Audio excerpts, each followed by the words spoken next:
Greetings, fellow toenail clippers. Tiki here. And Jacob Wile.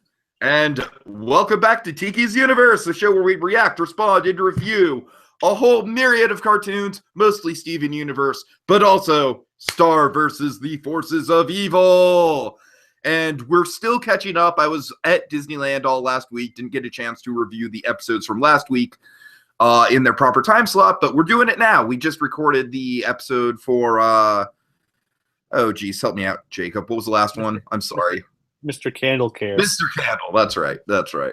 And now we're doing Red Belt.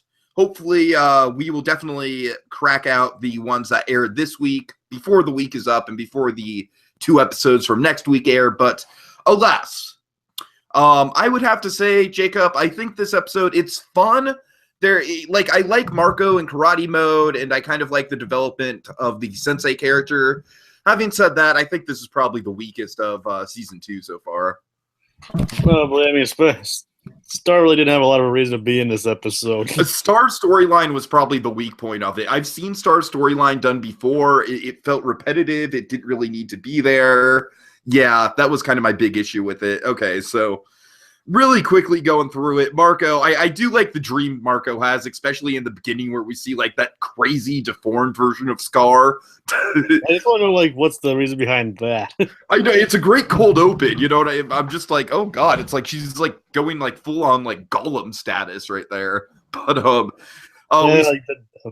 we soon find out that it's a nightmare, and he's having a dream about like, oh no, I don't remember my locker combination. Then Mr. Candle comes out and asks him what his future is, and then everyone's floating up on balloons, but he doesn't have his balloon. Oh no! So basically, Star wakes him up. Marco, you're having one of those existential dreams again, aren't you?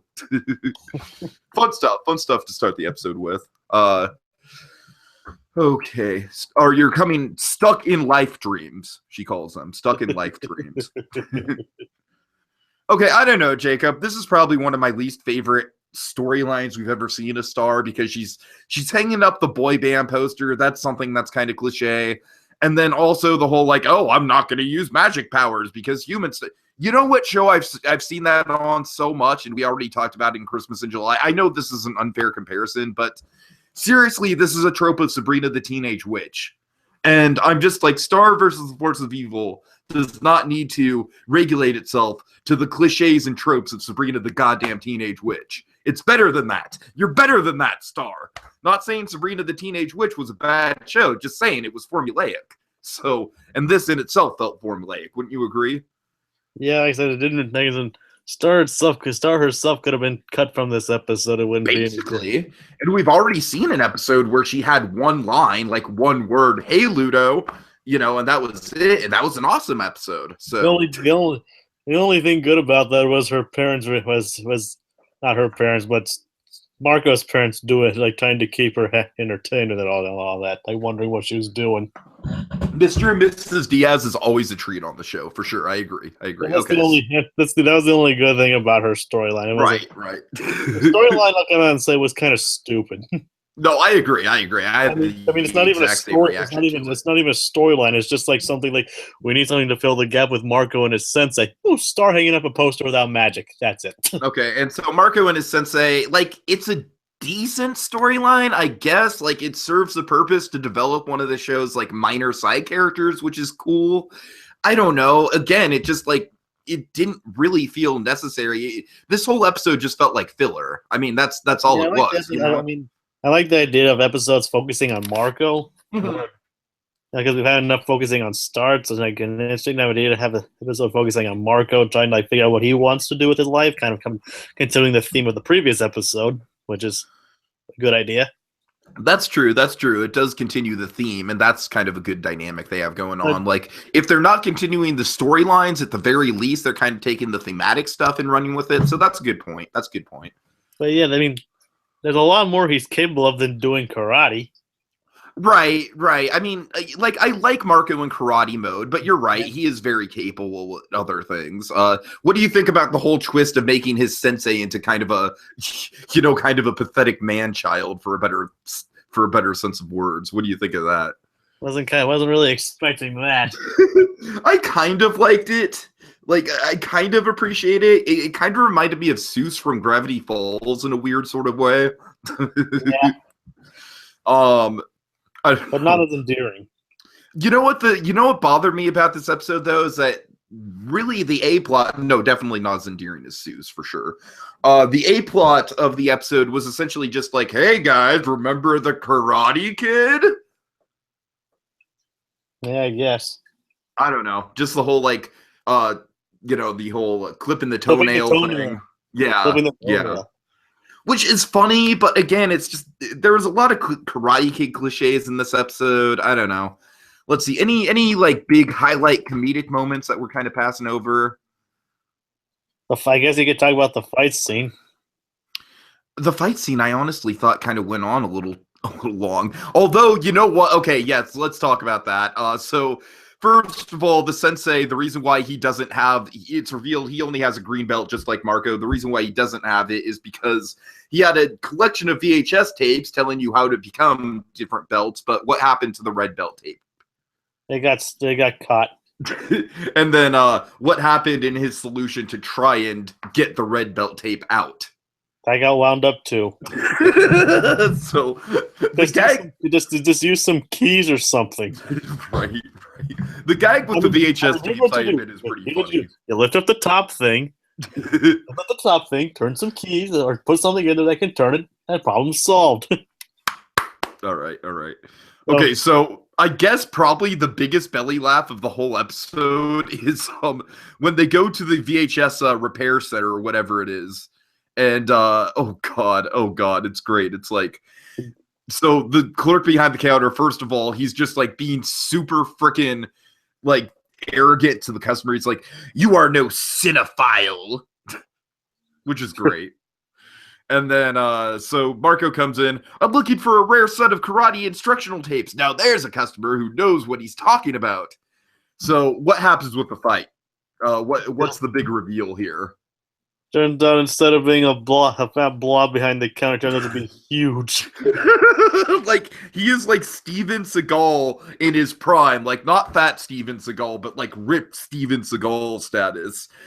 That is pretty funny. I thought the fight honestly went on a little long, but the sight gag itself of just this huge buff nerd type guy, that was fun. That was fun. Yeah, I'll give it that. Okay, let's see. I feel like are we passing over anything? Nothing really important, Okay. other than the fact that karate instructor's room is reminiscent of Marco's. Right, that which is kind of funny. Let's see, and then I like the resolution in this episode that didn't make a lot of sense. Yeah, I like the resolution with Mr. and Mrs. Diaz where they buy Star a hammer, but now she has to find the nails, and then they're like, "Okay, off to the hardware store again." And then they're just like, "Time to clean this up with magic."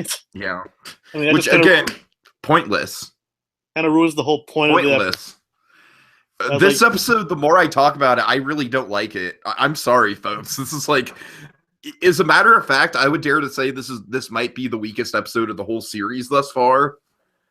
Which I hate to say, I really hate to be that critical of it, but there's really not a lot to grasp onto, Jacob. And if you're not finding a lot either, it's like there's a couple funny bits here and there. There's a bit with the VHS tape. There's the whole, the reveal of the nerd who's actually super buff. It's like there's a couple fun bits, and I do appreciate the character development on Marco, and I do appreciate the character development on the Sensei character.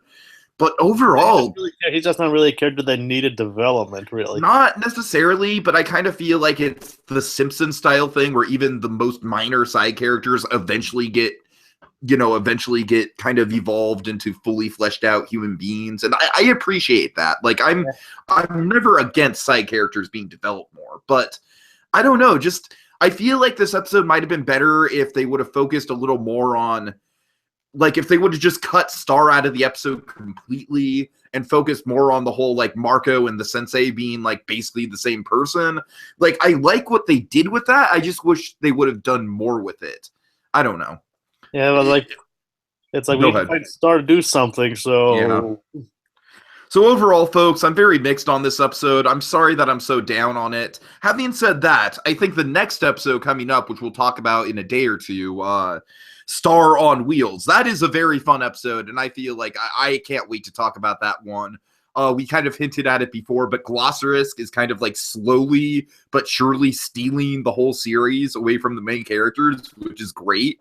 It's like every time he shows up, he's just fucking delightful. So a lot to get into with that episode. It also cool use of Star's wings. So and he even does the impossible. He makes Oscar tolerable. Yes, which is great. All right, Dragon. So I'm sorry, Jacob. I'm sorry. It's a habit. It's a force of habit. I talk to that man so much. It's crazy. Oh God. I apologize. Okay, so yeah. Overall, Jacob, do you have any final thoughts on this? Yeah, I'd probably go with you. I mean, like, it's definitely not one of their stronger episodes. I mean, it's probably even weaker than some of the episodes in season 1. Like some of the, like, I'd probably have to agree with you. It's probably their weakest. Even then, it's not entirely bad. No, it's not entirally bad. I mean, they definitely had like a good thing going, but they definitely could have cut Star out of this. I mean, yeah. I mean, especially the whole time to clean this up with magic line. That kind of killed it. Yeah.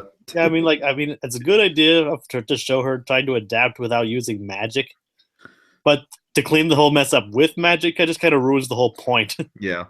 I mean, that point was like much better demonstrated in Marco Grows a Beard.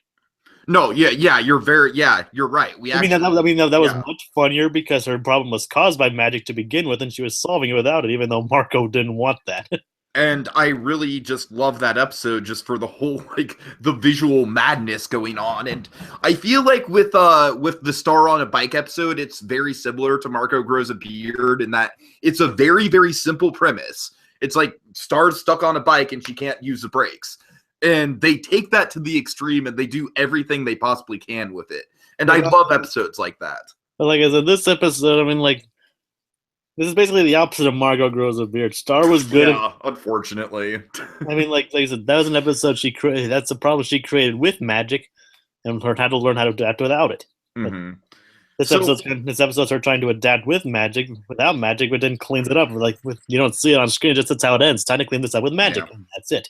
That's how the episode ends. So overall, I don't really think this last week's bunch of episodes. I mean, I thought the one before this one was better, but I don't think they were nearly as strong as the first week's. But I think the ones that we got this week are much better, and we'll talk about those later. Definitely Mr. Candle Cares is definitely the better episode. It's definitely the better out of the two, but I don't think Mr. Candle Cares is as good as either of the ones we got the week before that, though. Well, it's also only the second episode of the season. So. Fair enough. I digress. I'm a ranking whore. well, who knows? Like I said, this definitely isn't their stronger ones. They could have done a lot more with the Marco Sensei plotline. Yeah. Cut off Stars completely possibly slated for another episode. And they could have fleshed that a lot more too. Okay, so I think we're in agreement with this. Definitely stronger stuff to come, and we'll cover that hopefully by Friday or so. Still a lot of stuff going on with Christmas in July, so that's why we're just firing on all cylinders here on the channel. But in the meantime, check back later for Tiki's Universe, where things will always get a little weird and a little wild. Yeah. So long. You are no cinephile. Next.